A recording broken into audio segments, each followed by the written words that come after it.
हाँ जी, जय जिनेंद्र। गाइस, हमारा लीगल एप्टीट्यूड चल रहा है और ये लीगल एप्टीट्यूड की 23rd क्लास है। लीगल एप्टीट्यूड में कंपनी लॉ चल रहा है और कंपनी लॉ की 8th क्लास है, राइट। तो जो स्टूडेंट्स फर्स्ट टाइम हमारी वीडियोस देख रहे हैं उनको इन्फॉर्म कर दूं कि हम लोग ये सारी videos CS executive entrance test की सारी वीडियोस अपने यूट्यूब चैनल पर फ्री ऑफ कॉस्ट अपलोड कर रहे हैं। हमारे यूट्यूब चैनल का नाम है दीपकियान क्लासेस। नोट्स के लिए आपको हमारा व्हाट्सएप का ब्रॉडकास्ट लिस्ट ज्वाइन करना पड़ेगा। उसके लिए आप हमारे नंबर पर 9811196732 पर एक रिक्वेस्ट सेंड कीजिए कि you want to join CS executive entrance test broadcast list. तो हम आपको ऐड कर लेंगे अपनी ब्रॉडकास्ट लिस्ट में और आप ये हमारा नंबर अपनी कॉन्टैक्ट में ऐड कर लीजिएगा, जो भी आपके फ़ोन की कॉन्टैक्ट लिस्ट है, ठीक है। तो आपको सारे नोटिफिकेशंस आते रहेंगे जो भी हम स्टूडेंट्स को सेंड करते हैं। आ जाइए जी। तो कंपनी लॉ में हम लोग अभी तक पहुंच गए थे। टाइप ऑफ कंपनीज हमारा स्टार्ट हो चुका था लास्ट क्लास में। Private company, public company, 1 person company हम डिस्कस कर चुके थे, प्लस ये सेक्शन 3 भी हम डिस्कस कर चुके थे। आ जाइए जी। We have to start with section 8 companies. हाँ जी, सेक्शन 8 कंपनीज़, जैसे कि मैं पहले भी सेक्शन 8 कंपनीज़ का कहीं ना कहीं जिक्र कर चुका हूँ कि सेक्शन 8 कंपनी का मतलब क्या है। एक ऐसी कंपनी जिसको बनाने के पीछे profit is not the motive. मतलब प्रॉफिट अर्न करने के लिए, गेन के लिए हम कंपनी नहीं इनकॉर्पोरेट कर रहे हैं, बल्कि हम कंपनी इनकॉर्पोरेट कर रहे हैं जन सेवा के लिए, समाज सेवा के लिए, ठीक है।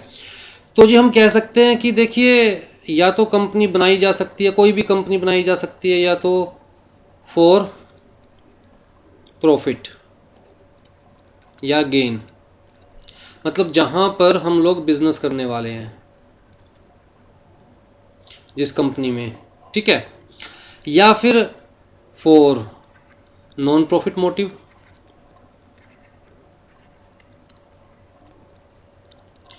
मतलब जहां पर हमारा मोटिव बिजनेस करना नहीं है, हम कंपनी इनकॉर्पोरेट कर रहे हैं ताकि ऐसी एक्टिविटीज़ करें जो कि समाज के लिए, सोसाइटी के लिए बेनिफिशियल हो, ठीक। तो चाहे प्राइवेट कंपनी है, चाहे पब्लिक कंपनी है, चाहे 1 पर्सन कंपनी है, हम लोग बना सकते हैं या तो प्रॉफिट मोटिव के लिए या फिर नॉन प्रॉफिट मोटिव के लिए, ठीक है जी।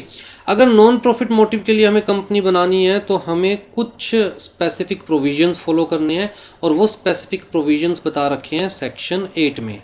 Section 8 of companies act 2013। कहीं जगह आप पढ़ेंगे सेक्शन 25 बता रखा है, तो सेक्शन 25 जो बता रखा है वो किसका है? कहता है जी कंपनीज एक्ट 1956 का। तो कंपनीज एक्ट 2013 एट प्रेजेंट जो हमारा कंपनी लॉ है, इसका सेक्शन 8 है। और जो प्रीवियस कंपनी लॉ था कंपनीज एक्ट 1956, उसका सेक्शन 25 था। मतलब सेक्शन 25 में वो प्रोविजंस दे रखे थे जिन प्रोविजंस को फॉलो करके हम एक नॉन प्रॉफिट मोटिव कंपनी बना सकते हैं, ठीक है जी। तो क्योंकि सारे प्रोविजंस जो दे रखे हैं इस टाइप की कंपनी से रिलेटेड वो सेक्शन 8 में दे रखे हैं, इसीलिए हम इस टाइप की कंपनीज को बोलते हैं सेक्शन 8 कंपनीज। तो जहां भी आप पढ़ेंगे सेक्शन 8 कंपनीज, आप मान के चलेंगे हम कौन सी कंपनीज की बात कर रहे हैं? NPO, right, non profit organisation, मतलब कंपनी की फॉर्म में एक नॉन प्रॉफिट ऑर्गेनाइजेशन। तो जी अंडर कंपनीज एक्ट 2013 आप प्राइवेट कंपनी, सारे प्रोविजंस को ध्यान से सुनिएगा। A private company limited by either share or guarantee or both. हमने पढ़ा जी कोई भी कंपनी हो, चाहे प्राइवेट कंपनी है, चाहे पब्लिक कंपनी है, चाहे 1 पर्सन कंपनी है, that may be limited by shares or may be limited by guarantee, having share capital, not having share capital, or unlimited company having share capital, not having share capital. तो यहाँ पर किसकी बात कर रहे हैं? कहता है जी private company limited by shares or limited by guarantee, having share capital, not having share capital. तो मतलब अनलिमिटेड कंपनीज की बात नहीं कर रहे। इसी तरह पब्लिक कंपनी की बात कर रहे हैं, लिमिटेड बाय शेयर और by guarantee or both. Both का मतलब having share capital, not having share capital, right. तो जी यहाँ पर आप स्पेसिफिकली देखिए अनलिमिटेड कंपनीज की बात नहीं की जा रही है, एक तो। दूसरा प्राइवेट कंपनी की बात की जा रही है, पब्लिक कंपनी की बात की जा रही है, लेकिन वन पर्सन कंपनी की बात नहीं की जा रही है। ठीक, तो इसका मतलब क्या प्राइवेट कंपनी सेक्शन 8 कंपनी के तौर पर रजिस्टर हो सकती है? The answer is yes. पर कौन सी प्राइवेट कंपनी? कहता है अनलिमिटेड प्राइवेट कंपनी को छोड़ के बाकी कोई भी प्राइवेट कंपनी। क्या पब्लिक कंपनी सेक्शन 8 कंपनी बन सकती है? यस। कौन सी पब्लिक कंपनी? कहता है अनलिमिटेड पब्लिक कंपनी को छोड़ के बाकी कोई भी पब्लिक कंपनी। क्या one person company section 8 company बन सकती है? The answer is no. कोई भी one person company section 8 company नहीं बन सकती। ठीक है, चाहे वो लिमिटेड हो या अनलिमिटेड हो, कोई भी one person company section 8 company नहीं बन सकती। और ये एमसीक्यू के पॉइंट ऑफ व्यू से बहुत इंपॉर्टेंट है। ठीक है जी। तो जी, private company or a public company limited by either share or guarantee or both may be registered as non profit organisation with the social objectives like promotion of commerce, art, science, sport, education, research, social welfare, religion, charity, protection of environment, etc. कुल मिलाकर जनसेवा के लिए, समाज सेवा के लिए as non profit organisation अपने आप को सेक्शन 8 में रजिस्टर करवा सकती है। ठीक है, क्योंकि इस टाइप की कंपनीज के जो प्रोविजंस है वो कहाँ पर दिए हुए हैं? कहता है जी सेक्शन 8 में दिए हुए हैं, सेक्शन 8 में दिए हुए हैं, इसलिए इनको हम बोल देते हैं section 8 companies. It should be noted that unlimited company whether private or public cannot be registered as section 8 company, वो मैं आपको बता ही चुका हूँ। अब जी सेक्शन 8 में क्या कहा हुआ है? हेडिंग क्या है?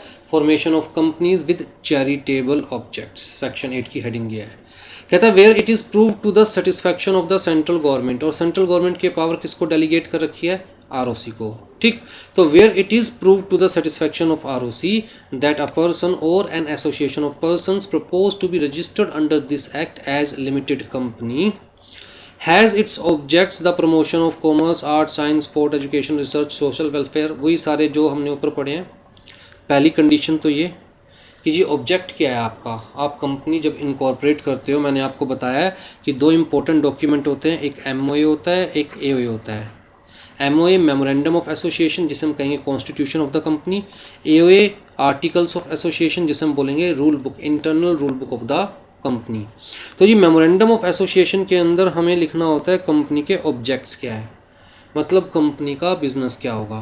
कहता है जहाँ पर आरओसी को ये सेटिस्फैक्शन होगी कि कंपनी के ऑब्जेक्ट्स क्या है, social welfare, promotion of commerce या आर्ट या साइंस या sport, education, research, social welfare, religion, charity, protection of environment या एनी सच अदर ऑब्जेक्ट। ठीक, तो जो ऑब्जेक्टिव है वो क्या है? सोशल वेलफेयर, पहली चीज़, चैरिटी। दूसरी चीज़ कहता है company intends to apply its profit if any or other income in promoting its objects, मतलब कंपनी का अगर कोई भी प्रॉफिट होगा, कंपनी की अगर कोई भी इनकम होगी तो कंपनी वो इनकम, वो प्रॉफिट अपने मेंबर्स में डिस्ट्रीब्यूट नहीं करेगी, वो पैसा घर नहीं ले जाया जाएगा, बल्कि वो सारा पैसा कंपनी अपने ऑब्जेक्ट्स को प्रमोट करने में ही यूटिलाइज करेगी। ठीक है, तो चाहे कंपनी की कोई भी इनकम हो, किसी भी तरह की डोनेशन से, ग्रांट से, किसी भी तरह से, कंपनी उस पैसे को घर नहीं ले जाने वाली, मतलब मेंबर्स उस पैसे को घर नहीं ले जाने वाले, बल्कि इन्हीं पर्पसेस के लिए वो पैसा यूज़ किया जाएगा। तीसरी चीज़, company intends to prohibit the payment of any dividend to its members, मतलब कंपनी अपने मेंबर्स को कोई डिविडेंड नहीं देगी, कंपनी कोई भी इनकम होगी घर नहीं जाएगी मेंबर्स के, और वो ये समाज सेवी कामों में ही यूटिलाइज की जाएगी। अगर ये तीन चीज़ आरओसी को लगेगा कि हाँ आपके एमओए में ऐसा ऑब्जेक्ट है, और बाकी ये जो दोनों चीज़ें हैं ये आपके आर्टिकल्स ऑफ एसोसिएशन में लिखी हुई है, तो आरओसी विल बी सेटिस्फाइड कि हाँ आपकी इंटेंशन प्रॉफिट या गेन की नहीं है, आपकी इंटेंशन है सोशल वेलफेयर की, चैरिटी की। तो आरओसी आपको एक लाइसेंस दे देगी that yes with these objectives subject to these restrictions conditions you can create a section 8 company. ठीक है जी, और जब आपको ये लाइसेंस मिल जाएगा आरओसी से, तो you can create a company and registered that company as section 8। ठीक, और उस केस में आपको नाम के पीछे लिमिटेड या प्राइवेट लिमिटेड वर्ड भी लगाने की ज़रूरत नहीं है।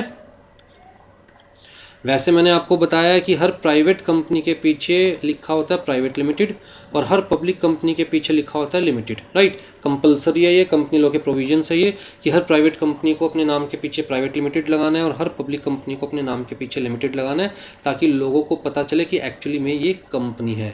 और हर 1% कंपनी को अपने नाम के पीछे 1% कंपनी लगाना है, ताकि लोगों को पता चले कि ये कंपनी है। लेकिन अगर आपको सेक्शन 8 कंपनी का लाइसेंस मिल गया है तो नाम के पीछे लिमिटेड या प्राइवेट लिमिटेड वर्ड लगाने की रिक्वायरमेंट नहीं है।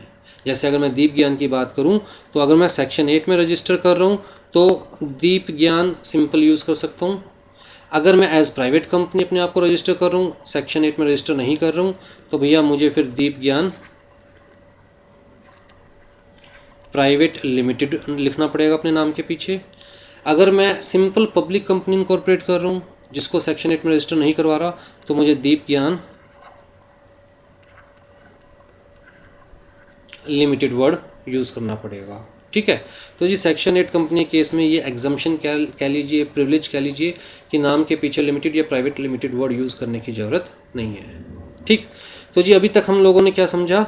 हमने समझा जी सेक्शन 8 कंपनी क्या है, एक ऐसी कंपनी जिसका ऑब्जेक्ट है चैरिटेबल सोशल वेलफेयर, मतलब एक एनपीओ, ठीक है। प्रोविजंस कहाँ दे रखे हैं इस कंपनी से रिलेटेड? कहता है जी सेक्शन 8 में, इसीलिए इसे सेक्शन 8 कंपनी बोला जाता है।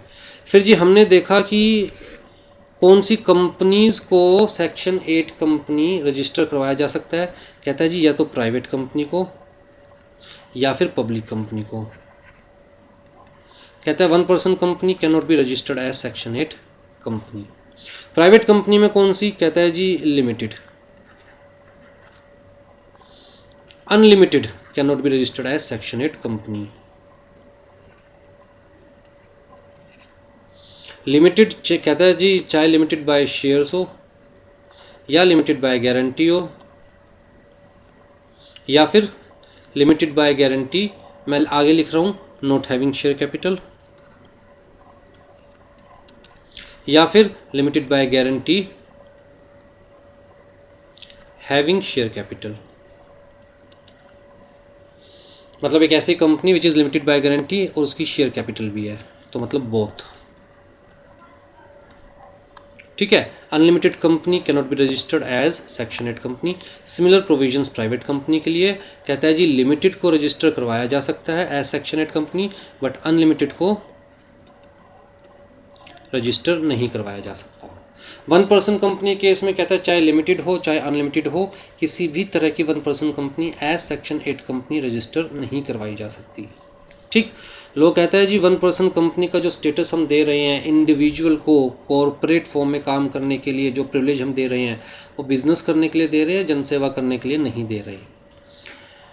हाँ जी, the company registered under this section shall enjoy all the privileges and subject to all the obligations of the limited company. मतलब एक सेक्शन 8 कंपनी सिंपली जैसे बाकी सारी कंपनीज होती है वैसे सेक्शन 8 कंपनी है। जैसी प्रिविलेजेस बाकी कंपनीज को मिलती है, जैसे लिमिटेड लाइबिलिटी है, लिमिटेड रिस्क है, परपेचुअल सक्सेशन है, वो सारी प्रिविलेजेस सेक्शन 8 कंपनी को भी मिलेगी। और कंपनी लॉ में जो भी कंप्लाइंसेस करने हैं, जो भी ऑब्लिगेशंस है बाकी कंपनीज के ऊपर, वो सब सेक्शन 8 के ऊपर भी होते हैं, सेक्शन 8 कंपनीज के ऊपर। वो अलग बात है गवर्नमेंट चाहे तो by notification time to time section 8 company को किसी स्पेसिफिक प्रोविजन से एग्जम्प्ट कर दे, किसी स्पेसिफिक कंप्लाइंस से एग्जम्प्ट कर दे, दैट्स अ डिफरेंट थिंग। वो नोटिफिकेशन के थ्रू गवर्नमेंट इशू करती रहती है, ठीक। फिर जी हमने पढ़ा है किसी भी कंपनी का मेंबर कौन हो सकता है? Only a person, only a person can be member of company.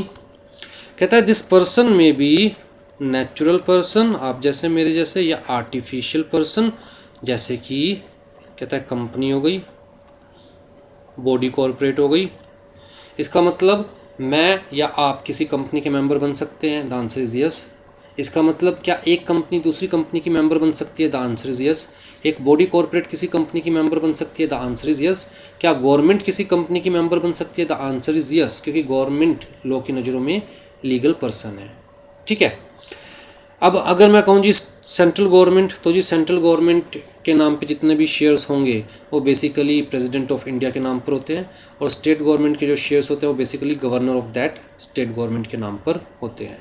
ठीक, क्या फर्म किसी कंपनी की मेंबर बन सकती है? Partnership firm, the answer is no. क्यों?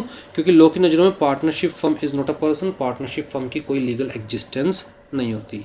ठीक, लेकिन कहता है अ फर्म मतलब partnership firm may become the member of section 8 company. तो ये चीज़ बहुत इंपॉर्टेंट है एमसीक्यू के पॉइंट ऑफ व्यू से कि yes a partnership firm can become the member of section 8 company. ठीक है, फिर जी section 8 company can not be incorporated as one person company, वो मैं आपको बता चुका हूँ। Section 8 company can not be incorporated as unlimited company, ये भी मैं आपको बता चुका हूँ। फर्दर जैसे हमने कहा ना कि भैया अगर आपको सेक्शन 8 कंपनी बनानी है तो अपने मेमोरेंडम ऑफ एसोसिएशन में ये वाले ऑब्जेक्ट्स आपको लिखने पड़ेंगे, अपने आर्टिकल्स ऑफ एसोसिएशन में ये वाली कंडीशंस आपको लिखनी पड़ेगी। फिर जी आप आरओसी के पास जाएंगे, हाथ जोड़कर निवेदन करेंगे कि बाबूजी हम एक चैरिटेबल कंपनी बनाना चाहते हैं under section 8 of companies act 2013। और देखिए सेक्शन 8 ने कहा है कि ये आपको कंडीशन कंप्लाई करनी पड़ेगी। हमने अपने एमओए में एओए में ये सारी चीज़ें लिखी है, आप चेक कर लीजिए, जिसे हम कहते हैं वेटिंग, चेकिंग मतलब वेटिंग ऑफ एमओए एओए। तो आरओसी चेक करेगा, आरओसी जब सेटिस्फाइड हो जाएगा तो कहेगा ठीक है जी मैं आपको लाइसेंस दे रहा हूँ to incorporate your company as section 8 company. वो लाइसेंस जब मिल गया तो आपके एमओए एओए लॉक हो गए, मतलब अब आप अपनी मर्जी से एमओए एओए को अल्टर नहीं कर सकते। अगर आपको एमओए एओए अल्टर करनी है तो again you have to take the previous approval of central government, means you have to take the approval of ROC. In general क्या होता है कि किसी भी कंपनी में members by passing special resolution memorandum के प्रोविजंस या आर्टिकल्स ऑफ एसोसिएशन के प्रोविजंस अल्टर कर सकते हैं। आरओसी की अप्रूवल लेने की ज़रूरत नहीं होती। आरओसी को इंटीमेट करना पड़ता है कि देखिए जी हमने अपने ये आर्टिकल्स चेंज कर लिए हैं या हमने ये मेमोरेंडम में चेंजेस कर लिया है, अल्टर कर लिया है, राइट। लेकिन सेक्शन 8 कंपनी के केस में मेंबर्स नहीं कर सकते alter without taking the approval of ROC मतलब सेंट्रल गवर्नमेंट। ठीक है जी। फर्दर कहता है जी सेक्शन 8 कंपनी में convert itself into company of any other kind. अब यहाँ पर देखिए मैं कहता हूँ जी मैं एक पब्लिक कंपनी बना रहा हूँ और इस पब्लिक कंपनी को सेक्शन 8 में रजिस्टर करवा रहा हूँ। ठीक है, अब जी मेरी company as section 8 company work कर सकती है। तो जी मेरी कंपनी डोनेशंस एक्सेप्ट कर सकती है, मेरी कंपनी ग्रांट्स एक्सेप्ट कर सकती है। ठीक, मान के चलिए 50 लाख रुपए के मेरी कंपनी को डोनेशंस मिल गए, ग्रांट्स मिल गए, क्योंकि मैंने क्या शो किया अपने ऑब्जेक्ट क्लोज में कि भैया मैं क्या करूँगा, जन सेवा। ठीक है जी, चैरिटी, सोशल वेलफेयर के काम। तो इस बेसिस पर मुझे इतने सारे पैसों का डोनेशन या फिर मैं कहूँगा ग्रांट मिल गया। ठीक, अब जी पैसे तो बहुत हो गए कंपनी के पास, तो जी मैं कह रहा हूँ कि मैं अब अपनी कंपनी को सेक्शन 8 से हटाकर नॉर्मल कंपनी बना रहा हूँ। अगर मेरी कंपनी सेक्शन 8 कंपनी है तो क्या ये मैं पैसा पर्सनली यूज़ कर सकता हूँ या मेंबर्स में डिस्ट्रीब्यूट कर सकता हूँ? द आंसर इज़ नो, क्योंकि लॉ ने कहा क्लियर कट कि भैया सेक्शन 8 कंपनी आपको बनाने की परमिशन ही तब मिलेगी जब आप ये प्रॉमिस करोगे that company shall not divide the income among its members in the form of dividend. ठीक, कोई भी पैसा घर नहीं लेके जाएंगे मेंबर्स, बल्कि company intend to apply its profits in promoting its objects. ठीक, लेकिन अगर मैं नॉर्मल कंपनी बना लूँगा और कंपनी के पास 50 लाख रुपए है, तब क्या कंपनी अपने मेंबर्स को डिस्ट्रीब्यूट कर सकती है? The answer is yes.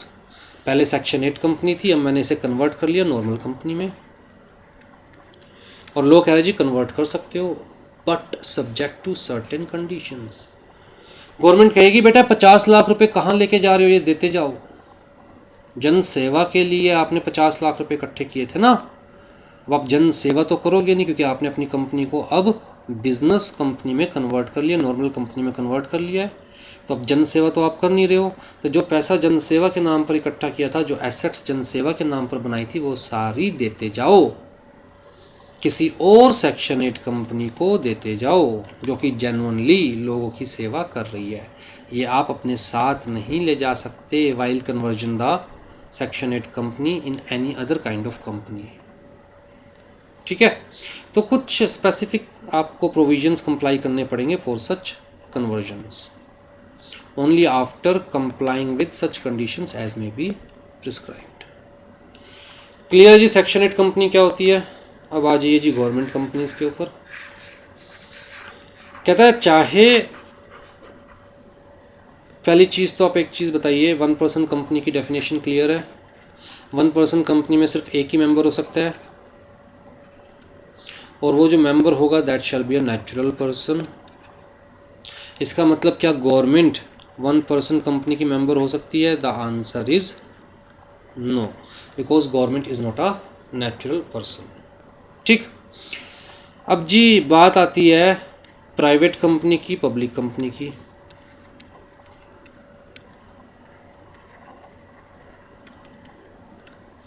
Private company या पब्लिक कंपनी में कौन मेंबर हो सकता है? कहता है जी नेचुरल पर्सन भी हो सकता है, आर्टिफिशियल पर्सन भी हो सकता है, और मैंने ऊपर ही डिक्लेयर किया था कि गवर्नमेंट भी मेंबर हो सकती है किसी कंपनी की। अब जी ये private company is having share capital, या फिर पब्लिक कंपनी हम कौन सी मान के चल रहे हैं? Having share capital. अब जी जिसके पास मेजॉरिटी ऑफ शेयर्स होंगे वही कंपनी को कंट्रोल करेगा। मेजॉरिटी ऑफ शेयर्स का मतलब क्या है? 51% और मोर। 51% और मोर, जिसके पास ये शेयर्स होंगे वही कंपनी को कंट्रोल करेगा, राइट।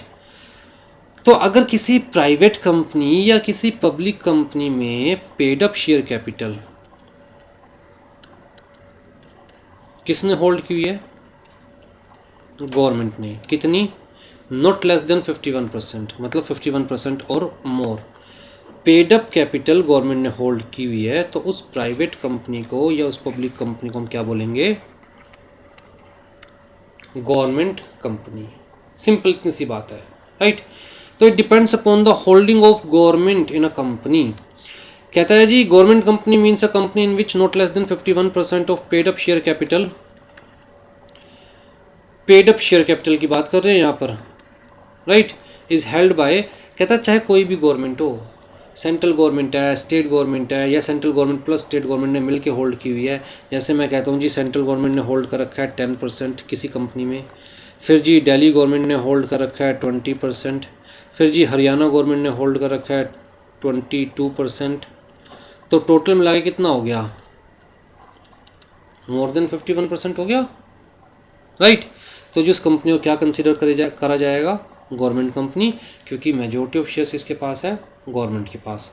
यहाँ मेजोरिटी का मतलब क्या है? 51% or more, not more than 50%, बल्कि 51% और मोर। ठीक है, तो कंफ्यूज कर देते हैं ये 50%, मोर देन 50%, 51% और मोर। ठीक, तो कहता है चाहे सेंट्रल गवर्नमेंट ने, चाहे स्टेट गवर्नमेंट या गवर्नमेंट्स ने मिलकर, पार्टली बाय सेंट्रल गवर्नमेंट या पार्टली बाय 1 और मोर स्टेट गवर्नमेंट्स, कोई फर्क नहीं पड़ता, होल्ड तो गवर्नमेंट ने किया हुआ है, राइट। तो जी उस कंपनी को हम बोलेंगे गवर्नमेंट कंपनी। उसके अलावा कहता है जी अगर इस गवर्नमेंट कंपनी ने किसी और कंपनी को कंट्रोल किया हुआ है, किसी और कंपनी को होल्ड किया हुआ है, तो जी गवर्नमेंट कंपनी क्या बन गई? Holding company. और ये जिस कंपनी को कंट्रोल कर रही है, होल्ड कर रही है, क्या बन गई? Subsidiary company.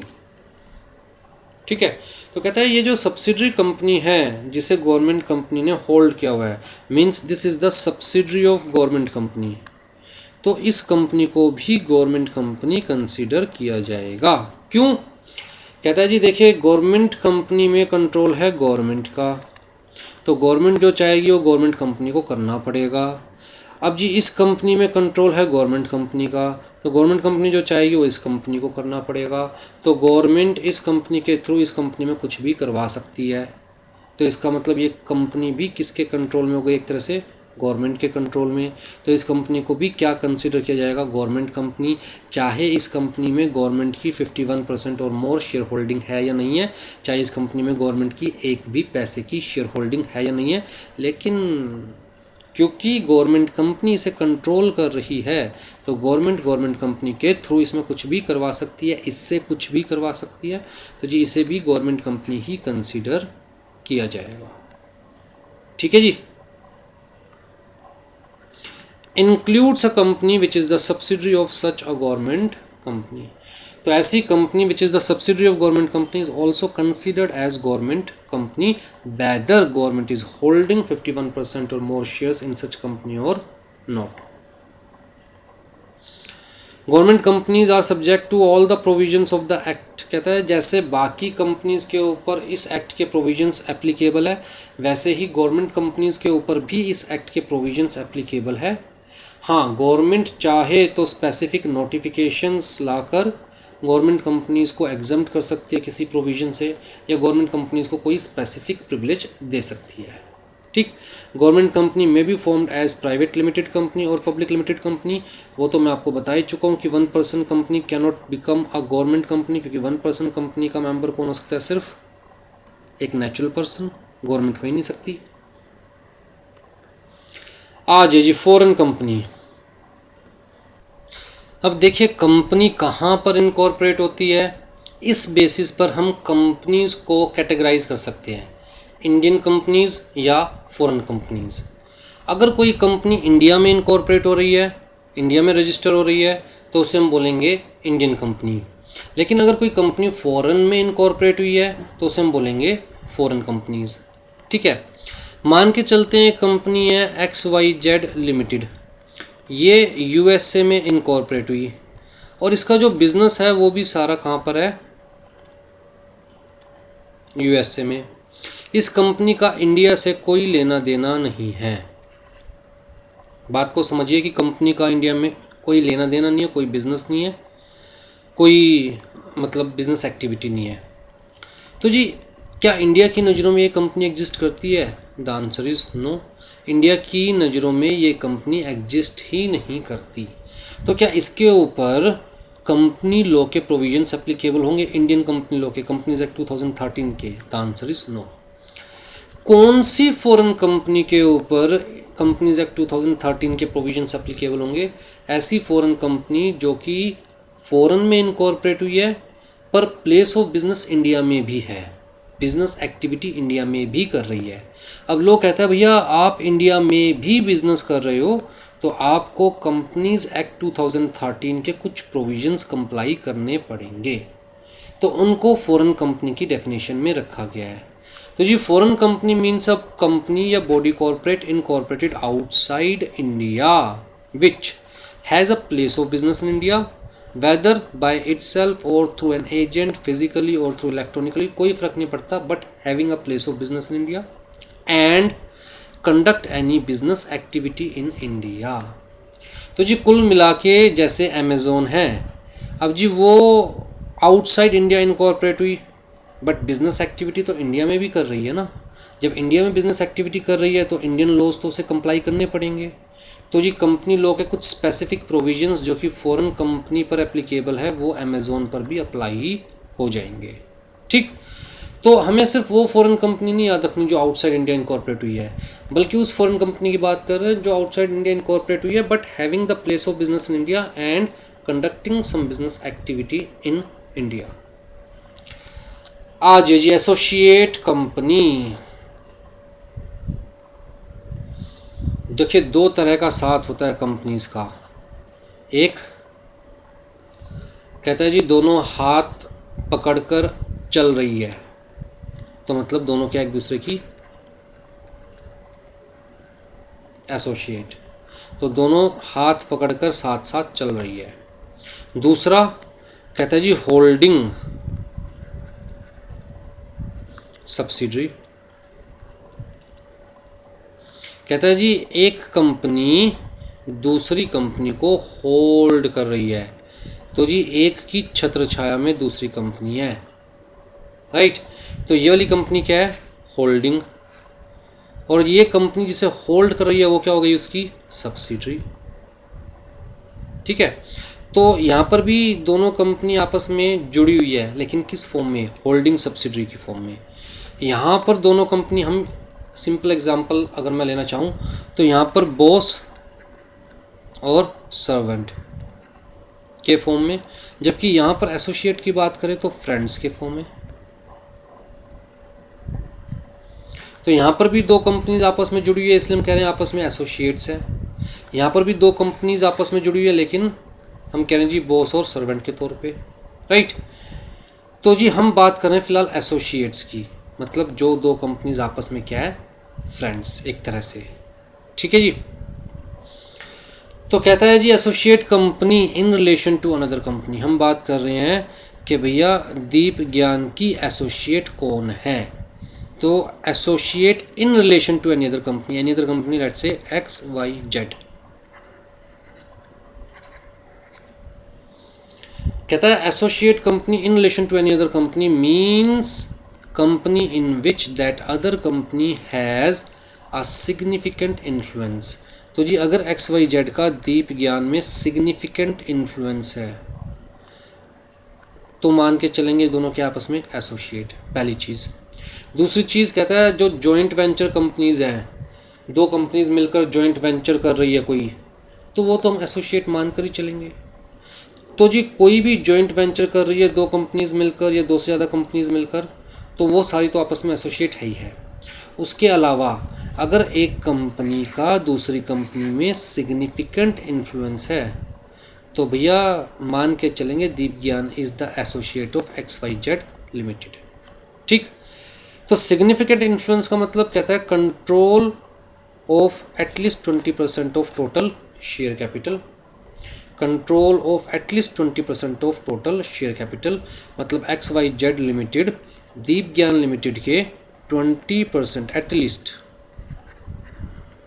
20% शेयर कैपिटल को कंट्रोल कर रही है। या फिर control of business decisions under an agreement, मतलब इन दोनों के बीच में एक ऐसा एग्रीमेंट है जिसकी वजह से दीप ज्ञान के बिजनेस डिसीजंस कौन कंट्रोल करती है, एक्स वाई जेड लिमिटेड। मतलब दीप ज्ञान को कोई भी बिजनेस डिसीजन लेना होता है तो पहले किसकी अप्रूवल चाहिए होती है, एक्स वाई जेड लिमिटेड की, ठीक है। तो इन दोनों में से कोई भी एक केस है तो मान के चलेंगे Deep Gyan is the associate of X Y Z limited, ठीक है जी। अब पहले सब्सिडरी की डेफिनेशन देखते हैं, फिर आगे मैं ये जो पॉइंट्स है ये समझाऊंगा आपको, ठीक है। सब्सिडरी की डेफिनेशन देखते हैं पहले। सब्सिडरी कंपनी क्या होती है, कहता है सब्सिडरी कंपनी या subsidiary in relation to any other company. अब जी एस लिमिटेड मान के चल रहे हैं सब्सिडरी कंपनी है, एच लिमिटेड मान के चल रहे हैं होल्डिंग कंपनी है। तो कहता है means a company in which the holding company, ये वाली कंपनी सब्सिडरी तब कहलाएगी जब इस वाली कंपनी का इस कंपनी में कहता है कंट्रोल होगा। किस फॉर्म में, जब एच लिमिटेड एस लिमिटेड के बोर्ड ऑफ डायरेक्टर्स की कंपोजिशन को कंट्रोल करेगी।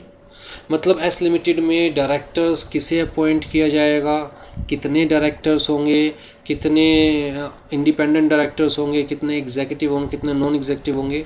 तो जी कुल मिला के बोर्ड ऑफ डायरेक्टर्स को, एस लिमिटेड के बोर्ड ऑफ डायरेक्टर्स को कौन कंट्रोल कर रहा है, एच लिमिटेड। तो जब एच लिमिटेड बताएगी भैया किसे डायरेक्टर अपॉइंट किया जाएगा, कितने डायरेक्टर्स होंगे, तो डायरेक्टर्स किसकी बात मानने वाले हैं, एच लिमिटेड की। तो एच लिमिटेड जो कहेगी एस लिमिटेड के डायरेक्टर्स वही करेंगे। इसका मतलब एस लिमिटेड को कौन कंट्रोल कर रहा है, एच लिमिटेड। या फिर कहता है exercise or control more than 1/2 of the total voting power either at its own or together with one or more of its subsidiary companies. तो जी एच लिमिटेड एस लिमिटेड के 50% or more voting power, 50% or more voting power को control कर रहा है, तो मान के चला जाएगा कि भैया S limited is the subsidiary of H limited. क्योंकि अगर एच लिमिटेड के पास 50% or more than 50% in fact more than 50% voting power है, तो जो एच लिमिटेड चाहेगी वही एस लिमिटेड के अंदर होगा, क्योंकि मेजोरिटी शेयर्स किसके पास है, एच लिमिटेड के पास, ठीक है। यहाँ गवर्नमेंट कंपनी में हमने पढ़ा था 51% और मोर, यहाँ पर है मोर देन 50%। ये चीज़ याद रखिएगा एमसीक्यू के पॉइंट ऑफ व्यू से। तो जी दो कंडीशन बताई कि एच लिमिटेड अगर एस लिमिटेड के बोर्ड ऑफ डायरेक्टर्स की कंपोजिशन को कंट्रोल कर रही है तो मान के चला जाएगा कि S limited is controlled by H limited, तो H limited is the subsidiary and H limited is the holding. या फिर अगर एच लिमिटेड एस लिमिटेड के 50% से ज़्यादा वोटिंग पावर को कंट्रोल कर रही है तो मान के चला जाएगा कि S limited is controlled by H limited, मतलब S limited is subsidiary and H limited is holding. यहाँ क्लियर कट कहा गया कि भैया चाहे एच लिमिटेड अपने आप से कंट्रोल कर रही है इसके शेयर्स वोटिंग पावर्स, या फिर अपनी और सब्सिडरीज की हेल्प से। अब देखिए एच लिमिटेड है एक कंपनी, कहता है एक कंपनी है एम लिमिटेड। एम लिमिटेड में एच लिमिटेड के मान के चलते हैं 52% वोटिंग पावर है। एक कंपनी है एन लिमिटेड, एन लिमिटेड में भी मान के चलते हैं एच लिमिटेड की 70% वोटिंग पावर है। तो जी क्या एम लिमिटेड एच लिमिटेड की सब्सिडरी है? The answer is yes. क्या एन लिमिटेड एच लिमिटेड की सब्सिडरी है? द आंसर इज यस, क्योंकि दोनों ही कंपनीज में एच लिमिटेड के पास मोर देन 50% वोटिंग पावर है। अब एक कंपनी है पी लिमिटेड। पी लिमिटेड में एम लिमिटेड के पास 26% वोटिंग पावर है और एन लिमिटेड के पास भी पी लिमिटेड में 26% वोटिंग पावर है। टोटल कितनी हो गई? अब जी एच लिमिटेड जो कहेगी एम लिमिटेड को वही करना पड़ेगा, एच लिमिटेड जो कहेगी एन लिमिटेड को वही करना पड़ेगा। तो इन दोनों की जो वोटिंग पावर है पी लिमिटेड में, जो कि टोटल कितनी बन रही है 52%, इन दोनों को यूज़ करके एच लिमिटेड पी लिमिटेड में कुछ भी कर सकती है। चाहे एच लिमिटेड के पास खुद के पास वोटिंग पावर नहीं है पी लिमिटेड में, बट एच लिमिटेड के नौकरों के पास पावर है। ठीक, तो अपने नौकरों से कहेगी कि भैया पी लिमिटेड में ये होना चाहिए, ये अपने वोट उसी तरफ डालेंगे तो भैया पी लिमिटेड में वही होगा, राइट। तो जी even P limited shall be considered as the subsidiary of H limited. तो चाहे खुद वोटिंग पावर हो या अपनी सब्सिडरीज के थ्रू वोटिंग पावर हो। यहाँ तक क्लियर है? Provided that such class or classes of the holding companies as may be prescribed shall not have layers of subsidiaries beyond such number as may be prescribed। यहाँ layer का क्या मतलब है? ये बेसिकली फाइनेंशियल इंस्टीट्यूशंस के ऊपर conditions लगाई गई है, तो मैं इतना डीप में नहीं समझाऊंगा, अभी एग्जीक्यूटिव लेवल पर समझेंगे। बट फिलहाल लेयर का क्या मतलब है? एच लिमिटेड की सब्सिडरी है एस लिमिटेड, एस लिमिटेड की सब्सिडरी है पी लिमिटेड, पी लिमिटेड की सब्सिडरी है क्यू लिमिटेड। तो जी एच लिमिटेड जो चाहेगी पी लिमिटेड में भी करवा सकती है, एच लिमिटेड जो चाहेगी क्यू लिमिटेड में भी करवा सकती है। तो this is the first layer of subsidiary, this is the second layer of subsidiary for H limited, for H limited, and this is the third layer of subsidiary for H limited। ठीक है, लेकिन ये first layer of subsidiary for P limited है, ये first layer of subsidiary for S limited है, ये second layer of subsidiary for S limited है। तो कुल मिला के कितनी डेप्थ तक जा रही है? ठीक है।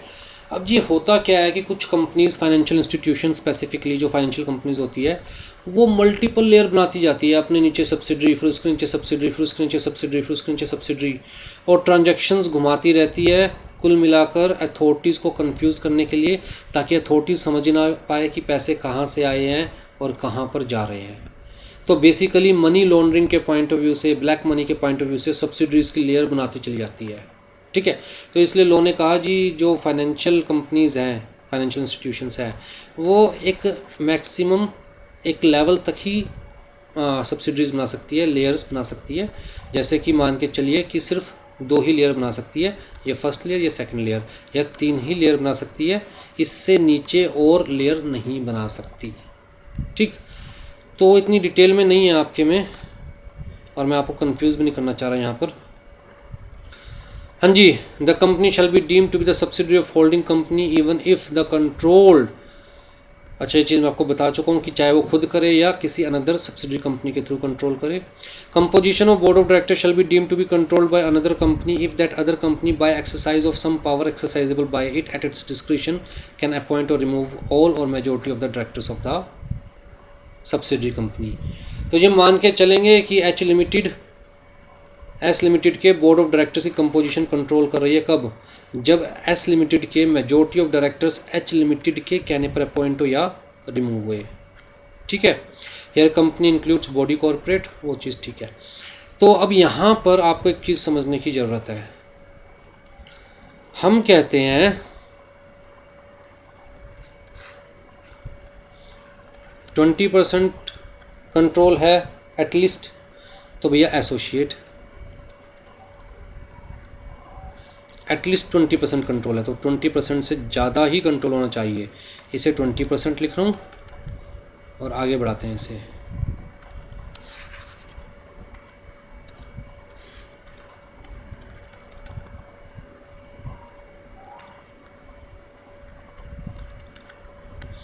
कहता 20% से ज़्यादा है तो एसोसिएट, और 50% से ज़्यादा है तो होल्डिंग सब्सिडरी का रिलेशन। तो जी अगर 50% से ज़्यादा है तो क्या रिलेशन कंसिडर किया जाएगा, होल्डिंग सब्सिडरी का, और 20% से ज़्यादा है मतलब मोर देन 20% अप टू 50%,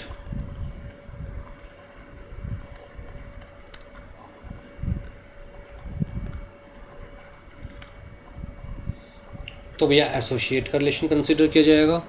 तो जो एसोसिएट है वो होल्डिंग सब्सिडरी नहीं है, और जो होल्डिंग सब्सिडरी है वो एसोसिएट नहीं है। ठीक है, अब आप कहोगे सर होल्डिंग सब्सिडरी में तो मोर देन 50% है, तो एसोसिएट तो अपने आप ही हो गई। The answer is no. लो कहता है या तो होल्डिंग सब्सिडरी कंसिडर की जाएगी या एसोसिएट कंसिडर की जाएगी। तो लो ने बड़े सिंपल से कहा कि अप टू 50% है तो एसोसिएट, मोर देन 20% और मोर अप टू 50% तो एसोसिएट, और मोर देन 50% है तो होल्डिंग सब्सिडरी कंसिडर करेंगे, फिर एसोसिएट कंसिडर नहीं करेंगे। तो जी बड़ा क्लियर कट कहा गया यहाँ पर। अब दोबारा से ऊपर आइए। A subsidiary company cannot be considered as associate company. It means if ABC Limited is the subsidiary of XYZ Limited, then ABC Limited cannot be considered as the associate of XYZ Limited, even if XYZ Limited has significant influence in ABC Limited. तो या तो subsidiary या associate. A private company which is subsidiary of public company shall be deemed to be public company. तो I think ये provision हम पहले भी discuss कर चुके हैं जब हमने पब्लिक कंपनी की डेफिनेशन डिस्कस की थी कि भैया अगर कोई भी पब्लिक कंपनी किसी प्राइवेट कंपनी को होल्ड कर रही है तो इस प्राइवेट कंपनी को भी कुछ प्रोविजंस के पॉइंट ऑफ व्यू से पब्लिक कंपनी कंसिडर किया जाएगा। तो इस प्राइवेट कंपनी को क्या कंसिडर किया जाएगा, deemed public company, deemed public company.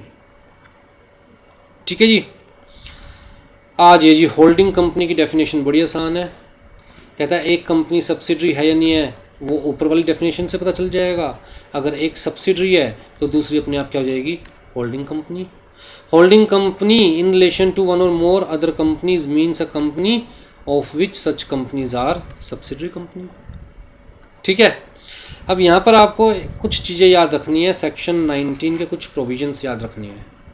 Section 19 क्या कह रहा है, subsidiary company not to hold shares in its holding company. Section 19 ने बड़ी सिंपल सी बात कही कि भैया होल्डिंग कंपनी है, होल्डिंग कंपनी को हम मान के चलेंगे पेरेंट, और जो सब्सिडरी कंपनी है उसको हम मान के चलेंगे चाइल्ड। ठीक है, तो जी पेरेंट के पास चाइल्ड के ऊपर अथॉरिटी होनी चाहिए। क्या चाइल्ड के पास पेरेंट के ऊपर अथॉरिटी होनी चाहिए? The answer is no. कहता पेरेंट्स के पास डिसीजन मेकिंग पावर होनी चाहिए फॉर चाइल्ड, लेकिन चाइल्ड के पास पेरेंट्स के लिए decision making power, the answer is no. बड़ी सिंपल सी बात है, बच्चे थोड़ा ना डिसाइड करेंगे कि माँ बाप को क्या करना है क्या नहीं करना है। ठीक, तो जी इसी पॉइंट ऑफ व्यू से सेक्शन 19 ने कहा कि holding company can hold the shares of subsidiary company, क्योंकि होल्डिंग कंपनी डिसाइड कर सकती है कि सब्सिडरी कंपनी को क्या करना है क्या नहीं करना है, but subsidiary company shall not hold the shares of holding company. Subsidiary company holding company के शेयर्स होल्ड नहीं कर सकती, ये है जनरल रूल। कुछ केसेस में होल्ड कर सकती है, कैसे? जैसे मान के चलो ये सब्सिडरी कंपनी है, इसने होल्डिंग कंपनी के एच कंपनी के 10% शेयर्स परचेज कर लिए, हैविंग वोटिंग राइट, ऐसे shares which is having voting rights, मतलब इक्विटी शेयर्स परचेज कर लिए, ठीक। अब जी बाद में होल्डिंग कंपनी ने सब्सिडरी कंपनी के सीधा 60% इक्विटी शेयर्स परचेज कर लिए। इक्विटी शेयर्स का मतलब शेयर्स विद वोटिंग राइट, ठीक। तो जब सब्सिडरी कंपनी ने होल्डिंग कंपनी के शेयर्स परचेज करे थे, इन दोनों के बीच में कोई रिलेशन नहीं था, लेकिन जब एच लिमिटेड ने एस लिमिटेड के 60% शेयर्स परचेज कर लिए, तो जी एस लिमिटेड क्या बन गई? सब्सिडरी। एच लिमिटेड क्या बन गई? होल्डिंग। कहता है ये होल्डिंग सब्सिडरी का रिलेशन बनने से पहले ही एस लिमिटेड के पास एच लिमिटेड के कुछ शेयर्स थे, तो लोट कहता है कोई बात नहीं, उन शेयर्स को एस लिमिटेड होल्ड कर सकती है। जनरल रूल क्या है कि सब्सिडरी कंपनी होल्डिंग कंपनी के शेयर्स होल्ड नहीं कर सकती, लेकिन सब्सिडरी बनने से पहले ही अगर सब्सिडरी कंपनी के पास कुछ शेयर्स थे होल्डिंग कंपनी के, तो लोग कहते हैं उसे होल्ड कर सकती है, बट नो वोटिंग राइट्स।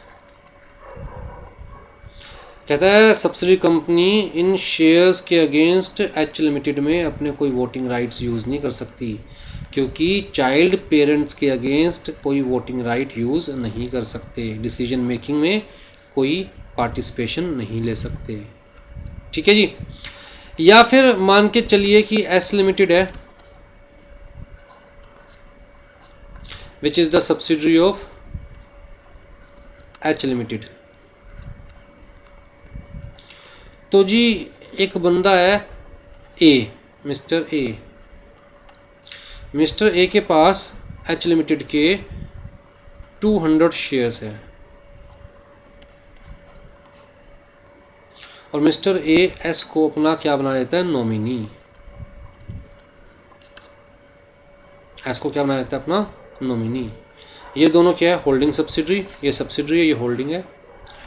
तो कहता है एज नॉमिनी शेयर्स होल्ड कर सकती है सब्सिडरी कंपनी अपने होल्डिंग कंपनी के, एज नॉमिनी, ठीक है। तो ऐसे करके 3 एक्सेप्शंस दे रखी है। पहला, where the holding company hold such shares as legal representative of deceased member of the holding company, मतलब एक्स थे, मिस्टर एक्स, इनके पास एच लिमिटेड के शेयर्स थे, 300 शेयर्स थे, और मरते मरते मिस्टर एक्स अपना लीगल रिप्रेजेंटेटिव किससे बना गया? एस लिमिटेड को। तो उस केस में S limited can hold the shares as legal representative of deceased member of H limited, ठीक। या फिर जैसे मैंने आपको बताया नॉमिनी वाला केस है या ट्रस्टी वाला केस। नॉमिनी तो ये हो जाएगा, मैंने वर्ड नॉमिनी यूज़ कर दिया, इन्होंने लीगल रिप्रेजेंटेटिव यूज़ कर दिया। या फिर एज ट्रस्टी होल्ड कर सकती है, या फिर कहता है तब के होल्ड क्यों है जब वो सब्सिडरी बनी ही नहीं थी।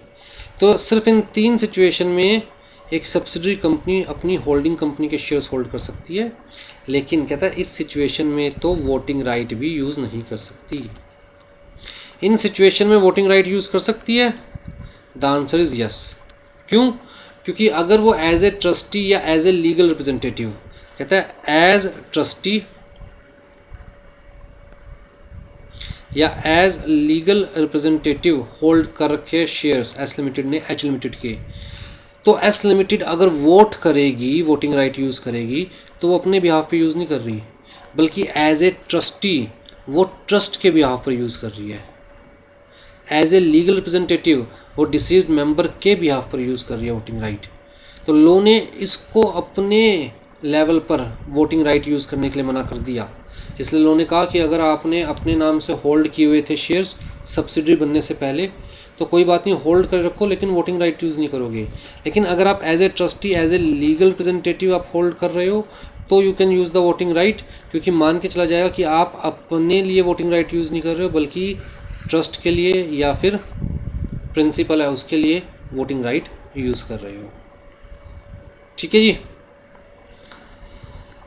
स्मॉल कंपनीज, स्मॉल कंपनी का मतलब देखिए, सबसे पहले कंपनीज एक्ट 2013 में इस कंसेप्ट को रिकॉग्नाइज किया गया। कंपनीज एक्ट 2013 में कहा गया कि यार देखिए, पेड अप कैपिटल और टर्नओवर के बेसिस पर जो प्राइवेट कंपनीज है, सिर्फ प्राइवेट कंपनी की बात कर रहे हैं, private companies can be recognised as small company. तो किसी प्राइवेट कंपनी को स्मॉल कंपनी या नॉर्मल कंपनी हम रिकॉग्नाइज कर सकते हैं। भाई पेड अप कैपिटल कम है, टर्नओवर कम है तो स्मॉल कंपनी, अगर एक लेवल से ज़्यादा है पेड अप कैपिटल या टर्नओवर तो नॉर्मल कंपनी कंसिडर की जाएगी। स्मॉल कंपनी के केस में यार कंप्लायंसेस थोड़े कम रखिए, उनको लीगल झंझटों से थोड़ा सा दूर रखिए ताकि वो ध्यान काम पे दे सके, ना कि कंप्लायंसेस को पूरा करने में। और यही डॉक्टर जे ईरानी कमेटी ने अपनी रिकमेंडेशन दी थी, राइट, कि भैया उनके ऊपर less financial reporting audit requirement होनी चाहिए, लेस लीगल कंप्लायंसेस होने चाहिए और स्मॉल कंपनीज़ के लिए सिंप्लीफाइड कैपिटल मेंटेनेंस रिजाइम होना चाहिए। कुल मिलाकर कि इनका ध्यान काम पे रहे, ना कि लॉ के कंप्लायंसेस को पूरा करने में। तो जी स्मॉल कंपनीज़ की डेफिनेशन क्या है? कहता है स्मॉल कंपनी का मतलब एक company other than public company, लिखा हुआ है अदर देन पब्लिक कंपनी, इसका मतलब we are talking only about private company, we are talking only about private company. ठीक, तो कहता है कि भैया small company means a company with paid up capital of which does not exceed 50 lakh rupees. तो जी maximum paid up capital क्या है?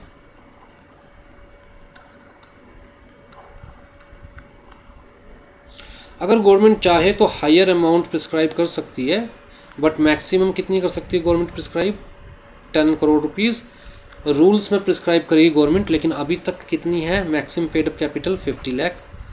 लेकिन गवर्नमेंट को पावर दे दी कि ठीक है जी, अगर आपको लगे आगे जाकर कि यार 50 लाख तो बहुत ही थोड़ी अमाउंट है, और जिनकी पेड अप कैपिटल 1 करोड़ है या 2 करोड़ है वो भी बड़ी छोटी कंपनी मानी जाएगी आज की डेट में, टाइम के हिसाब से चेंज होता रहता है ना, तो आप कर सकते हो हायर लिमिट प्रिस्क्राइब्ड, लेकिन फॉर द टाइमिंग कितनी है? 50 लाख।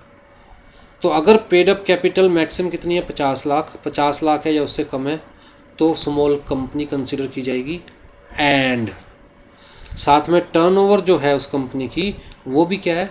कहता है जी turnover is also not exceeding 2 crore rupees. कब? इमीडिएटली प्रिसीडिंग फाइनेंशियल ईयर में। कब? इमीडिएटली प्रिसीडिंग फाइनेंशियल ईयर में। ठीक, तो turnover of which as per the profit and loss account for immediately preceding financial year में does not exceed 2 crore rupees.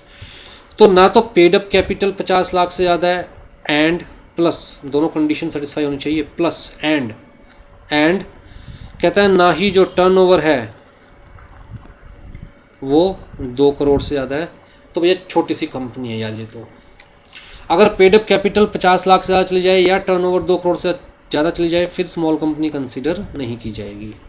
तो या तो पेड अप कैपिटल भी 50 लाख या उससे कम है, टर्नओवर भी 2 करोड़ या उससे कम है, तो भैया स्मॉल कंपनी। दोनों कंडीशन सेटिस्फाई हो रही है तो स्मॉल कंपनी। ये जो टर्नओवर है कब की देखनी है? इमीडिएटली प्रीसीडिंग फाइनेंशियल ईयर की, एज पर द कहता profit and loss account of the company. ठीक, दोबारा से रिपीट कर रहा हूँ, पेड अप कैपिटल भी 50 लाख या उससे कम है, टर्नओवर भी 2 करोड़ या उससे कम है, तो कंपनी क्या है? Small company. अगर पेड अप कैपिटल 50 लाख से कम है लेकिन टर्नओवर 2 करोड़ से ज़्यादा है तो स्मॉल कंपनी कंसीडर नहीं की जाएगी। पेड अप कैपिटल 50 लाख से ज़्यादा है, टर्नओवर 2 करोड़ से कम है तो भी स्मॉल कंपनी कंसीडर नहीं की जाएगी। राइट, कौन कौन सी कंपनी स्मॉल कंपनीज कंसीडर नहीं की जाएगी? कहता है एक तो पब्लिक कंपनी, चाहे पेड अप कैपिटल कितनी हो, 10 रुपये हो, चाहे टर्नओवर 10 रुपये हो, कोई फ़र्क नहीं पड़ता, public company can not be considered as small company. फिर जी सेक्शन 8 कंपनी, अगर company as section 8 company registered हो गई तो उसे स्मॉल कंपनी कंसीडर नहीं किया जाएगा। फिर जी कंपनी और body corporate govern by special act, जैसे LIC के बारे में हम बात कर रहे थे, कहता है उसे स्मॉल कंपनी कंसीडर नहीं किया जाएगा, चाहे कितनी पेड अप कैपिटल हो, चाहे कितना ही टर्नओवर हो। इसी तरह अगर कोई कंपनी होल्डिंग है या सब्सिडरी है, किसी कंपनी को होल्ड किया हुआ है या किसी कंपनी की सब्सिडरी है, तो भैया उसे हम इंडिविजुअली नहीं देख सकते, क्योंकि वो तो अगर ए ने बी को होल्ड किया हुआ है तो इनको इंडिविजुअली नहीं देख सकते, दोनों को मिला के देखना पड़ेगा। तो कहता है ना तो ए को होल्डिंग को स्मॉल कंपनी कंसीडर किया जा सकता, ना बी को सब्सिडरी को स्मॉल कंपनी कंसीडर किया जा सकता। तो ये चीज़ बहुत इंपॉर्टेंट है एमसीक्यू के पॉइंट ऑफ व्यू से, ये चीज़ बहुत इंपॉर्टेंट है एमसीक्यू के पॉइंट ऑफ व्यू से, ये चीज़ बहुत इंपॉर्टेंट है एमसीक्यू के पॉइंट ऑफ व्यू से। ये 10 करोड़ की अमेंडमेंट अभी आई थी, तो अगेन एमसीक्यू के पॉइंट ऑफ व्यू से। उसके अलावा 100 करोड़ की अमेंडमेंट अभी आई थी। भाई 2 करोड़ की टर्नओवर बता रखी है, बट गवर्नमेंट को पावर दे रखी है कि गवर्नमेंट चाहे तो टाइम टू टाइम इस लिमिट को इंक्रीज़ कर सकती है up to 100 crore rupees, right. तो ये भी एमसीक्यू के पॉइंट ऑफ व्यू से बहुत इंपॉर्टेंट है। अभी के लिए स्मॉल कंपनी की डेफिनेशन देखी जाए तो भैया पेड अप कैपिटल जो है वो 50 लाख या उससे कम होनी चाहिए, और टर्नओवर जो है वो 2 करोड़ या उससे कम होनी चाहिए। ठीक है जी। तो नेक्स्ट क्लास में we will start with the dormant companies. अच्छा, स्मॉल कंपनी को क्यों आइडेंटिफाई किया गया स्पेसिफिकली, ताकि उनको जो हैवी कंप्लाइंसेस है कंपनी लॉ के अंदर उसमें कुछ रियायत दी जा सके, कुछ एग्जम्पशन दी जा सके, और स्मॉल कंपनीज अपना जो दिमाग है वो बिज़नेस करने में लगाए, ना कि लीगल कंप्लाइंसेस को पूरा करने में। यही जे ईरानी कमेटी की रिकमेंडेशन थी। चलिए जी, नेक्स्ट क्लास में will start with the dormant companies. Take care.